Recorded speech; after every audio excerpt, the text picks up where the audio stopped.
Hello everyone, welcome to electrical engineering MCQs and welcome to our official YouTube channel. तुम्हा सर्वांचं पुन्हा एकदा स्वागत आहे आमच्या इलेक्ट्रिकल इंजिनिअरिंग एमसीक्यूजच्या ऑफिशियल यूट्यूब चॅनलवरती.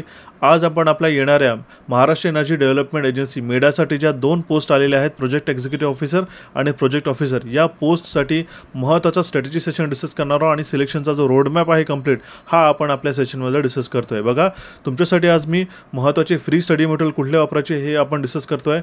इम्पॉर्टंट टॉपिक्स आणि इम्पॉर्टंट की पॉईंट्स कुठले आहेत, सोबत 12वी मॅन्डेटरी आहे की नाही, 12th मॅन्डेटरी आहे की नाही, याबाबत आपण चर्चा करूया. सिलेबस काय आहे महत्त्वाचा आणि प्रिव्हियस इयरचे प्रश्न यासाठी अवेलेबल आहेत की नाही, याबाबतची संपूर्ण चर्चा जी आहे आपण आजच्या सेशनमध्ये करणार आहोत. हा सेशन जेही सिरियस ॲस्पिरंट्स आहे, ज्यांना वाटतं आहे की प्रोजेक्ट एक्झिक्युटिव्ह ऑफिसर किंवा प्रोजेक्ट ऑफिसरमध्ये एक पोस्ट तुमची असायला हवी, त्याच सिरियस ॲस्पिरंट्स मी हा कंप्लीट सेशन पूर्ण एंडपर्यंत पाहायचा आहे, जेणेकरून तुम्हाला की पॉईंट जे छोटे छोटे सब पॉईंट्स मी एक्सप्लेन करतो आहे, स्ट्रॅटेजीज एक्सप्लेन करतो आहे, त्या पूर्ण समजायला येईल आणि तुमच्या या एक्झामिनेशनमध्ये 2 पैकी कुठलीही एक पोस्ट ज्यासाठी तुम्ही एलिजिबल आहात त्यामधली एक पोस्ट जी आहे ही क्लिअर होईल. फ्रेशरसाठी तर ही प्रोजेक्ट ऑफिसरची पोस्ट ही क्लिअर आहेतच, तुम्ही यासाठी फॉर्म फिलअप करू शकता. सेशनला जर आणि चॅनलला जर फर्स्ट टाईम व्हिजिट करत असाल तर आजच इलेक्ट्रिकल इंजिनिअरिंग एमसीक्यूच्या चॅनलला सबस्क्राईब करून बेल नोटिफिकेशनवरती क्लिक करा, जेणेकरून असे टाईमली अपडेट जे आहे वेळोवेळी तुम्हाला पाहावयास मिळेल. ओके, आता आपण सेशन सुरू करूया, पण त्याआधी मी काही रिसेंटली जे महत्त्वाचे सेशन्स घेतलेले आहे मेडा एक्झामिनेशनसाठी, जसं की 80 on 80 क्वेश्चन मिळवायचे आपल्याला, म्हणजे बौद्धिक चाचणीमध्ये जे 80 प्रश्न आहे त्याचा जो सिलेबस आहे हा आपण आपल्या कॅपिट्यूटच्या यूट्यूब चॅनलवरती त्याच्या सेशनच्या माध्यमातून मी तुम्हाला समजून सांगितलेलं आहे, कसं 80 on 80 तुम्हाला पूर्ण अटेम्प्ट करता येईल नॉन टेक्निकल सेक्शनमध्ये, आणि तेही सुद्धा IBPS पॅटर्नचे महत्त्वाचे टॉपिक्स, सगळ्या पोस्टसाठी जे महत्त्वाचे टॉपिक्स आहेत हे त्याची जी लिस्ट आहे मी तुम्हाला ऑलरेडी या व्हिडिओच्या माध्यमातून समजून सांगितलेली आहे. हा व्हिडिओची लिंक जी आहे तुम्हाला डिस्क्रिप्शन बॉक्समध्ये पाहावयास मिळेल, किंवा मेडा नॉन टेक्निकल टॉपिक्स असं कॅपिट्यूट्सला तुम्ही सर्च करून तो हा व्हिडिओसुद्धा पाहू शकता. सोबतच रिक्रुटमेंटचा व्हिडिओ, त्याची डिटेल नोटिफिकेशन, सोबतच त्याचं जे महत्त्वाचे सिलेबस आहेत आपल्या प्रोजेक्ट एक्झिक्युटिव्ह ऑफिसर आणि प्रोजेक्ट ऑफिसरसाठी जो ऑफिशियल सिलेबस आहे तो सुद्धा मी डिकोड करून तुम्हाला समजून सांगितलेलं आहे, प्लस एलिजिबिलिटीसुद्धा समजून तुम्हाला सांगितलेली आहे. हे सगळे सेशनची लिंक तुम्हाला डिस्क्रिप्शन बॉक्समध्ये मिळेल. हे सगळे सेशन जाऊन सर्वप्रथम पाहायचे. जेही ॲस्पिरंट्स यासाठी प्रिपेअर करतात त्यांनी फॉर्म भरलेला आहे, त्यांनी सगळे सेशन पाहणं गरजेचं आहे. सोबतच आपले दोन्ही ॲप्लिकेशन कॅपिट्यूट्स आणि इलेक्ट्रिकल इंजिनिअरिंग एमसीक्यूच्या ॲप्लिकेशनला डाउनलोड करा. कॅपिट्यूट्सचे नॉन टेक्निकलचं ॲप्लिकेशन आहे आणि इलेक्ट्रिकल इंजिनिअरिंग एमसीक्यूचे आपलं टेक्निकलचं ॲप्लिकेशन आहे, ज्यावरती तुम्हाला फ्री क्विजेस अटेम्प्ट करता येईल या लागणाऱ्या पोस्टसाठी, आणि वेळोवेळी आपण टाईमली आपण यामध्ये क्विजेससुद्धा अपडेट करतो आहे. ठीक आहे, तर आजच ॲप्लिकेशन डाउनलोड करून घ्या. सोबतच तुम्हाला याची प्रिव्हियस इयरची क्वेश्चन्स पेपरची PDF हवी असेल, हीच नाही तर दुसऱ्या कुठल्या एक्झामिनेशनसाठी तुम्हाला कॅपिट्यूटच्या ॲप्लिकेशनला सुद्धा PYQचं फोल्डर मिळेल. सोबतच तुम्हाला इलेक्ट्रिकल इंजिनिअरिंग एमसीक्यूच्या ॲप्लिकेशनला सुद्धा PYQचं फोल्डर मिळेल, तिथे तुम्ही हे सगळे PDF जाऊन ॲक्सेस करू शकता. कुठलीही PDF मिसिंग असल्यास या नंबरवरती व्हॉट्सॲप करा, ही आपण PDF ॲड ऑन करून देऊ. ओके, तुम्हाला एक्झामिनेशन पॅटर्न मी ऑलरेडी समजून सांगितलेलं आहे, ज्यामध्ये 80 question for 40 marks and 80 question for 160 marks टेक्निकलचे, असे 160 क्वेश्चन 120 मिनिटामध्ये सोडवायचे, ज्याला आपल्याला 200 मार्क्स मिळणार आहे, आणि त्याचा निगेटिव्ह मार्किंग आहे 0.25. हे याबाबतची संपूर्ण चर्चा ऑलरेडी केलेली आहे. एलिजिबिलिटीसुद्धा मी तुम्हाला समजून सांगितलेली आहे. यासाठीचा एक अत्यंत महत्त्वाचा प्रश्न जो की आहे 12th आणि डिप्लोमासाठीचा, ठीक आहे, तो सुद्धा मी यामध्ये इथे क्लिअर करते. बघा, यामध्ये या एलिजिबिलिटीमध्ये असं कुठेही मेन्शन केलेलं नाही की 12th हे जे आहे कंपल्सरी पाहिजे आहे म्हणून. ठीक आहे, याच्या खालच्या ज्या टर्म्स अँड कंडिशन होत्या त्यामध्ये म्हटलेलं आहे की 10th आणि 12thचे सर्टिफिकेट्स तुम्हाला चेक करतील, पण तुम्ही लक्षात ठेवा इथे जर फक्त पदविका आहे, ज्यांच्याकडे डिप्लोमा आहे ते सुद्धा एलिजिबल असतील, म्हणून काही घाबरून जायचे कारण नाही. याबाबतचा मी तुम्हाला परत एक चार्ट तयार करून तुम्हाला त्या दिवशीच समजून सांगितलेलं आहे. मेडाच्या एलिजिबिलिटीसाठी प्रोजेक्ट ऑफिसरसाठी freshers first class engineering degree जर असेल तुम्ही कुठल्याही ब्रांचमध्ये, लक्षात ठेवा कुठल्याही ब्रांच स्पेसिफिक नाही आहे. ठीक आहे, तर फर्स्ट क्लास इंजिनिअरिंग डिग्री जर तुमच्याकडे असेल तर तुम्ही विदाऊट एक्सपिरियन्स या प्रोजेक्ट ऑफिसर या फॉर्मसाठी अप्लाय करू शकता. ठीक आहे, लक्षात घ्या. आता इथे डिप्लोमा इन इंजिनिअरिंगसुद्धा मागितलेलं आहे बऱ्याच लोकांनी. ठीक आहे, डिग्री तर केलेली आहे, त्यांची फर्स्ट क्लास डिग्री आहे, पण ही जी डिग्री आहे ही डिप्लोमा नंतर आहे. ठीक आहे, डिप्लोमा प्लस डिग्री हे त्यांनी केलेलं आहे. बरेच ॲस्पिरंट्सने आम्हाला व्हॉट्सॲप करून विचारलं आहे, आणि तुम्हाला सुद्धा कुठलं गायडन्स हवे असेल आणि कुठला डाऊट असेल त्या नंबरवरती व्हॉट्सॲप करून विचारू शकता. लक्षात घ्या, मी तुम्हाला सांगतो आहे, हे जेव्हा फॉर्म फिलअप करतो आहे आपण, तेव्हा हे मॅन्डेटरी टर्म विचारतात आहे 12th किंवा HSC सर्टिफिकेटचे डिटेल्स तुम्हाला मागतात आहे, आणि तिथे ॲस्ट्रिक्स मार्क्स केलेला आहे, तो तुम्ही कॉलम जो आहे तो तुम्ही रो जो आहे ब्लँक ठेवू शकत नाही. याबाबतची मी तुम्हाला अजून 1-2 दिवसांमध्ये अपडेट देईल की तिथे डिप्लोमा टाकायचा आहे की तो जो फॉर्म जर इफ इन केस अपडेट झाला, ठीक आहे, जर डिपार्टमेंटद्वारा द्वारा तो फॉर्म अपडेट करण्यात आला तर तसंसुद्धा करतील. आता तुमच्याकडे अजूनही वेळ आहे फॉर्म फिलअप करण्यासाठी, म्हणून घाई कुठलीही करू नका, कुठलीही चुकीची डिटेल्स त्याच्यामध्ये टाकू नका.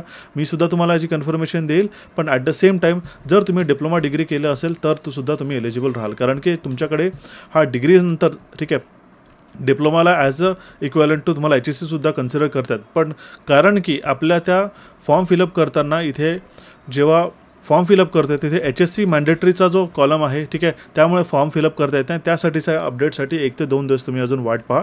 डिपार्टमेंटकडून काय अपडेट आली तर त्याचे मी व्हिडिओ सेपरेटली घेऊन घेईल, पण तुम्ही मात्र यासाठी एलिजिबल आहात. यात कुठलीही घाबरण्याची आणि काळजी करण्याची गरज नाही. ओके, आता यासाठीचे जे महत्त्वाचं एक की पॉईंट आहे की त्याचे फ्री रिसोर्सेस कुठले आहे, कुठले कुठले सब पॉईंट्स पाहायचे हे तर तुम्हाला समजावून सांगायचं आहे. पण सोबतच मी तुम्हाला सांगतोय 1 नोव्हेंबरपासून आपण ही बॅच आणि कोर्स याच्यासाठी सुरू केलेला आहे. 1.5 महिन्याचा टार्गेट घेऊन आपण चाललेलो आहे.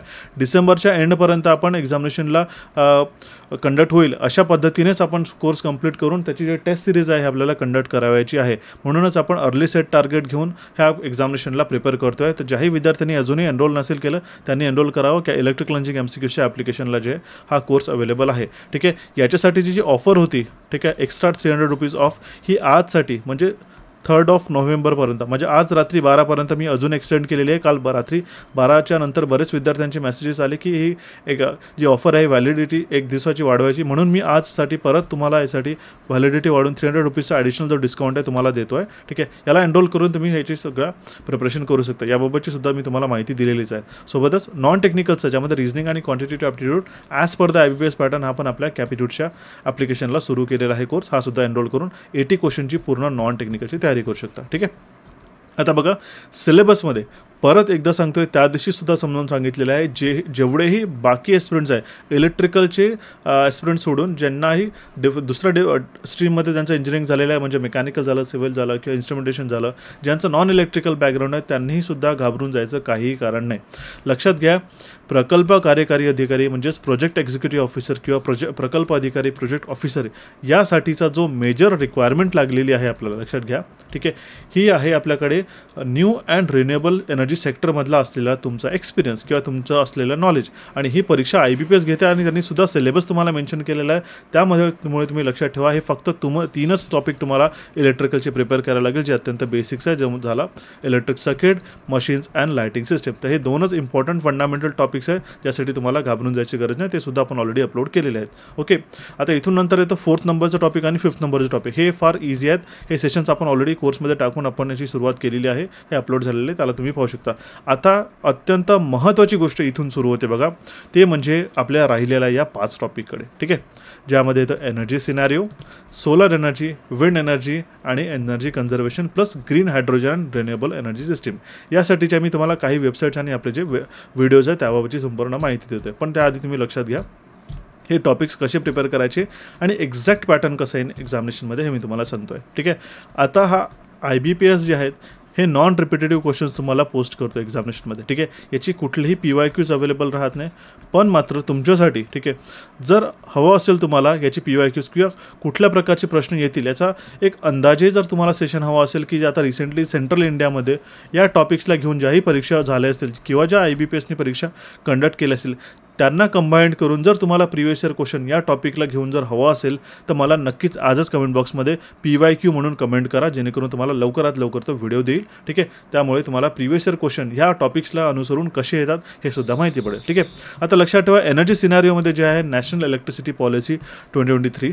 ठीक आहे, नंतर येतं आपल्याकडे electricity act 2003, energy conservation act 2001, energy conservation and building code ECBC, energy sector reforms. याबाबतचे जे नोटिफिकेशन किंवा काही ज्या फ्री PDFs ज्या इंटरनेटवरती गुगलला अवेलेबल असतात त्यांच्या रिस्पेक्टिव्ह वेबसाईट्सवरती ह्या तुम्ही ॲक्सेस करू शकता. पण मात्र यात होतं काय की 200 पानांचं 300 पानांची डॉक्युमेंट असते आणि कुठलं एक्झॅक्ट वाचायचं हे सुद्धा आपल्याला लक्षात राहत नाही आणि समजत नाही. म्हणूनच मी तुम्हाला सांगतोय की कोर्स रिकमेंडेड आहे, सजेस्टेड आहे की तुम्ही त्याला सिक्वेन्शियली फॉलो करा. जे आम्ही रिव्ह्यू आणि रिसर्च करून क्वेश्चन देतोय किंवा जो डेटा तुम्हाला देतोय तो तुम्हाला रीड करणार आहे. पण त्यासोबतच मी तुम्हाला अजून त्याचे फ्री रिसोर्सेसला कसं ॲक्सेस करायचं, कसं तुम्ही सेल्फली तुम्हाला प्रिपेअर करायचं ते सुद्धा मी तुम्हाला समजून सांगतो आहे. ठीक आहे, नंतर येतं सोलर एनर्जी. आता सोलर एनर्जीमध्ये जो हा वेस्ट टू एनर्जी प्रोजेक्ट जो आहे ना हा आजकाल ट्रेंडिंगमध्ये यामध्ये सुद्धा प्रश्न विचारतात. ठीक आहे, किंवा सोलर फोटोवोल्टिक टेक्नॉलॉजीजमध्ये ठीक आहे सगळ्यात महत्त्वाचे जे पॅनलचे टाईप्स आले आले, ठीक आहे. किंवा याच्यामध्ये जेही ॲडव्हान्समेंट होत आहे हे सगळे टॉपिक करंट अफेअर्स असोसिएटेड असल्यामुळे जे आहेत ना, ह्याचा जो टॉपिक किंवा हा IBPS जे प्रश्न विचारेल ना, हे फंडामेंटल कॉन्सेप्टवरतीच तुम्हाला ते प्रश्न विचारेल. एक तर अमेंडमेंटवरती कुठली अमेंडमेंट कधी झाली, एक तर सगळ्यात महत्त्वाचं लक्षात ठेवा, जेवढेही अमेंडमेंट किंवा ॲक्ट्स वगैरे आहेत ना, इयर ऑफ एस्टॅब्लिशमेंट हे जर तुम्ही लक्षात ठेवले तर मिनिमम 1 ते 2 प्रश्न ह्या इयर ऑफ एस्टॅब्लिशमेंटवरतीच राहील, किंवा तो जो ॲक्ट आहे किंवा ती पॉलिसी आहे ही कधी रिवाईज झाली यावरती एक ना एक प्रश्न तुम्हाला राहील. आलं लक्षात.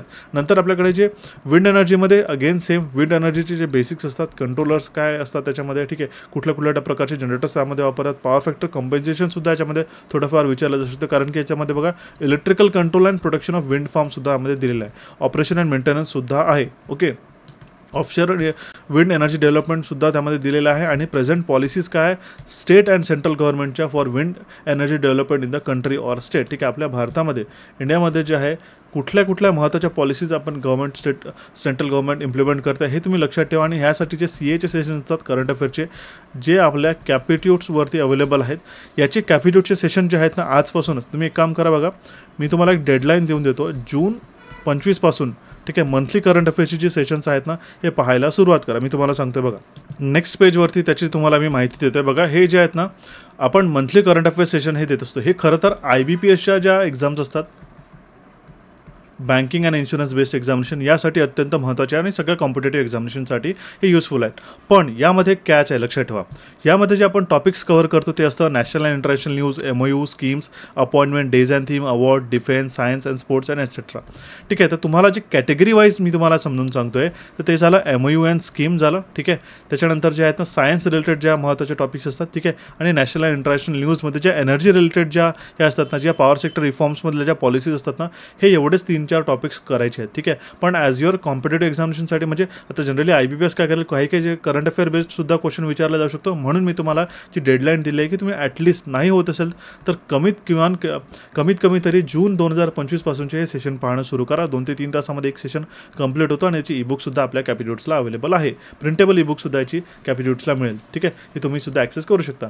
आता यामुळे एक फायदा असा होईल की ह्या ज्या पॉलिसीज वगैरे काही असतात, ठीक आहे, ह्या सेंट्रल आणि स्टेट गव्हर्नमेंटच्या हा IBPS काय करेल तसेच प्रश्न तुम्हाला ते जे बँकिंग लेवलचे करंट अफेअर्स वगैरे असतात हे तुम्हाला देऊ शकतो. म्हणून तुम्हाला यासाठीचे जे सेशन्स आहेत ना याचा मात्र नक्कीच फायदा होईल, ठीक आहे. नुकसान मात्र कुठलंही होणार नाही. पण जर काही त्याच्यामध्ये अमेंडमेंट झालं किंवा लेटेस्ट पॉलिसीसुद्धा आला ज्या करंट अफेअर्समध्ये आपण कव्हर केलेलं आहे ते सुद्धा 1 ते 2 प्रश्न तुमच्या यामध्ये बनवू शकता, आणि ते सुद्धा तुमच्यासाठी सिग्निफिकंट आहे एक्झामिनेशन क्लिअर करायला, ठीक आहे. रिसेंटली आपला ऑगस्ट आणि सप्टेंबरचा सुद्धा सेशन झालेला आहे, ऑक्टोबरचा सुद्धा तुम्हाला लवकरच पाहाव्यास मिळेल, ठीक आहे. आता येतं नंतर आपल्याकडे एनर्जी कन्झर्वेशन ॲक्ट 2001 आणि त्याची अमेंडमेंट. हा एक PDF खूप छोटी आहे, इंटरनेटला अवेलेबल मिळून जाईल तुम्हाला, ठीक आहे. आणि नंतर इलेक्ट्रिसिटी ॲक्टसुद्धा अवेलेबल आहे 2003, ओके. त्याच्यानंतर आपल्याकडे जे energy conservation and building code ECBC जो आपल्याकडे दिलेला आहे मी तुम्हाला सांगतो बघा, ठीक आहे. Energy conservation and building code and it's notifications, ठीक आहे, हे सुद्धा तुमच्यासाठी महत्त्वाचे राहील. तर महत्त्वाचे जे टॉपिक आहे आपल्याकडे मी तुम्हाला सांगतोय सोलर आणि विंड तर झालेलंच, सगळ्यात महत्त्वाचा राहील एनर्जी सिनॅरिओ, यावरती सगळ्यात जास्त तुम्हाला प्रश्न पाहावयास मिळेल ॲज पर आर ॲनालिसिस, ठीक आहे. त्यानंतर येतं आपल्याकडे टॉपिक नंबर 9 एनर्जी कन्झर्वेशन. त्याच्यामध्ये energy conservation and building code हा एक इम्पॉर्टंट राहील, ठीक आहे. एनर्जी कन्झर्वेशन ॲक्ट 2001 त्याचे अमेंडमेंट कुठले झाले हे सुद्धा महत्त्वाचं राहील, ठीक आहे. आणि नंतर परफॉर्म अचीव ट्रेड ॲक्ट काय, ट्रेड अमेंडमेंट्स काय, बेसिकली त्याची पॉलिसीज काय ते सुद्धा येतील तुम्हाला, ठीक आहे. रिन्युएबल कंप्लायन्स ऑब्लिगेशन्स, ठीक आहे. स्टँडर्ड अँड लेबलिंग्स, ठीक आहे, हा सुद्धा एक महत्त्वाचा टॉपिक ठरेल तुमच्या रिन्युएबलमध्ये. यावरती 2 ते 3 प्रश्न पाहावयास मिळेल, ठीक आहे. प्लस ऑडिट थर्मल युटिलिटीजमध्ये एनर्जी इफिशियन्सी आणि इलेक्ट्रिकल युटिलिटीजमध्ये इफिशियन्सी, यासाठीचा एक सेपरेट सेशन मी लवकर घेऊन येईल. यामध्ये जाऊन तुम्हाला कुठले सब टॉपिक्स प्रिपेअर करायचे ते यामध्ये मेन्शन तर करण्यात आलेलं आहे, जसं की ब्रीफ इन्फॉर्मेशन यांनी सब पॉईंट्स देऊन दिलेले आहेत, पण हे एवढे मात्र टॉपिक्स महत्त्वाचे आहेत, ओके. तर यासाठीचे जे रिसोर्सेस आहेत त्यामध्ये कुठले तुम्हाला अमेंडमेंट्स आणि ॲक्ट्स मिळू शकते हे तुम्हाला मी नेक्स्ट पेजवरती सांगतोय. त्याआधी सगळ्यात लास्ट जो टॉपिक आहे तो आहे आपल्याकडे green hydrogen and renewable energy system. याच्यामध्ये जे आहे महाराष्ट्र गव्हर्नमेंटची green hydrogen policy and methodology काय 2023ची, ठीक आहे. सोबतच introduction to green hydrogen, overview of national green hydrogen mission, हा तर एक पूर्ण कंप्लीट PDFच तुम्हाला मिळून जाईल, ठीक आहे. याला तुम्ही ॲक्सेस करू शकता नॅशनल ग्रीन हायड्रोजन मिशनवरती जे की पॉईंट्स असतात. ठीक आहे. म्हणून मी तुम्हाला रेकमेंड केलेलं आहे की कोर्सेसमध्ये सगळ्या गोष्टी आपण 1 बाय 1 की पॉईंट वाईज आम्ही रिव्ह्यू रिसर्च करून तुम्हाला फीड करतोय, जेणेकरून तुम्हाला कुठेही 10 ठिकाणी शोधायची गरज पडणार नाही. ठीक आहे. सोबतच ग्रीन हायड्रोजन इलेक्ट्रोलायझर सिस्टम कसं वर्क करतं, हायड्रोजन स्टोरेजसाठी आता आपल्याकडे काय इंडियाच्या पॉलिसीज आहेत किंवा काय नवीन त्यांचे अपकमिंग प्लॅन्स आहेत, किंवा फ्युअल सेल इलेक्ट्रिक व्हेकल्स कसं वर्क करतं आणि हायड्रोजन बसेससाठी जे काय अमेंडमेंट्स आता आलेले आहेत, नवीन पॉलिसीज काय आलेल्या आहेत. ठीक आहे. ह्याच्यावरती जो आहे ना IBPS हा थोडासा करंट अफेअर बेस्ड डॉमिनंटली प्रश्न विचारू शकतो. ठीक आहे. याचा अर्थ असा नाही की सगळे तेच तुम्हाला करंट अफेअर बेस्ड सगळे टॉपिक्स राहतील, पण हा जनरली डे टू डे हा डायव्हर्सिफाईड सिलेबस आहे. असा कुठेही एक बुक घेतली आणि त्यामुळे तुम्हाला वाचलं असं कुठेही मिळणार नाही. तुम्हाला याच्यासाठी रिव्ह्यू रिसर्च करूनच तुम्हाला प्रिपेअर करायला लागेल. जेवढी ही एक्झाम इझी आहे तेवढीच डिफिकल्ट राहील, प्रोव्हायडेड तुम्ही स्ट्रॅटेजी बरोबर जर घेतली या एक्झामिनेशनसाठी वापरली तर तुमचं हे मात्र सिलेक्शन होण्यास कोणीही थांबू शकत नाही. आता साठीची मी तुम्हाला काही महत्त्वाच्या 2 ते 3 वेबसाईट सांगतो, तुम्ही त्याला रिव्ह्यू आणि रिसर्च करा. हे अत्यंत महत्त्वाचं आहे, लक्षात घ्या. पहिली येते MNREची. ठीक आहे. म्हणजेच ministry of new and renewable एनर्जीमध्ये जी ही वेबसाईट आहे याला ॲक्सेस करू शकता. त्यामध्ये ही जी MNRE जी नोडल मिनिस्ट्री आहे सेंट्रल लेवलची for formulation of and implementation of policies plan program promoting new and renewable energy in India. New and renewable energy जी असते आपल्याकडे इंडियामध्ये, ठीक आहे, त्यासाठी ज्या लागणाऱ्या पॉलिसीज प्रोग्राम हे सगळं MNRE एस्टॅब्लिश करतं किंवा त्याच्या प्लॅन्स जे आहेत हे डेव्हलप करतं. या वेबसाईटला बरेच सगळा इन्साईटफुल डेटा हा तुम्हाला मिळेल. तर ही पहिली रिसोर्स झाला तुमचा. दुसरा झाला BE, ज्याला आपण म्हणतो ब्युरो ऑफ एनर्जी इफिशियन्सी. ठीक आहे. अगेन खूप महत्त्वाचा आहे.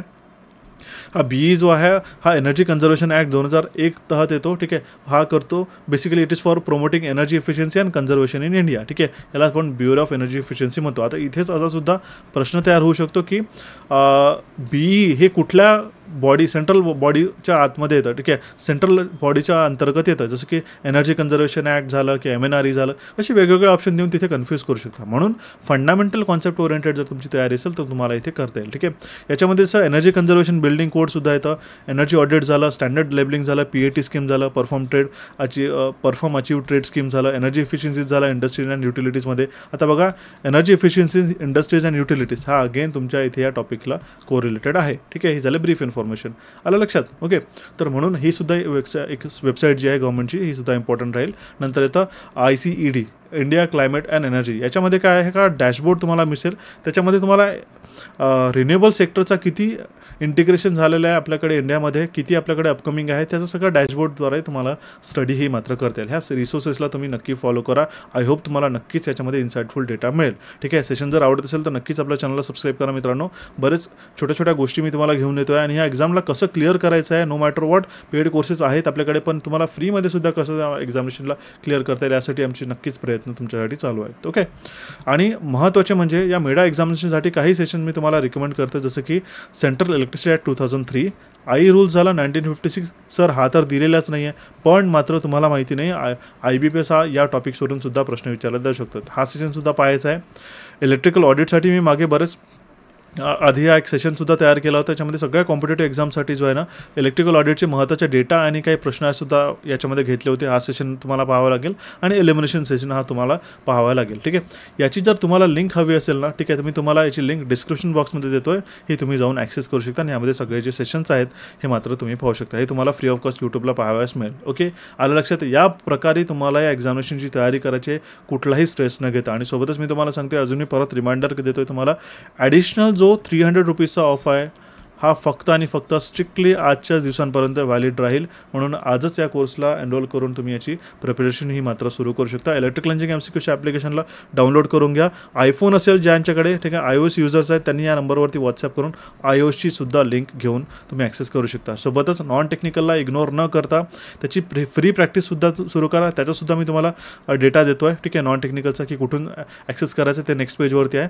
पण मात्र रिझनिंग आणि ॲप्टिट्यूड हे जे 80 प्रश्न जरी 40 मार्कांसाठी असेल तर हे सिग्निफिकंट राहील तुमच्या सिलेक्शनसाठी. एक मार्क काउंट करतोय तुमचा.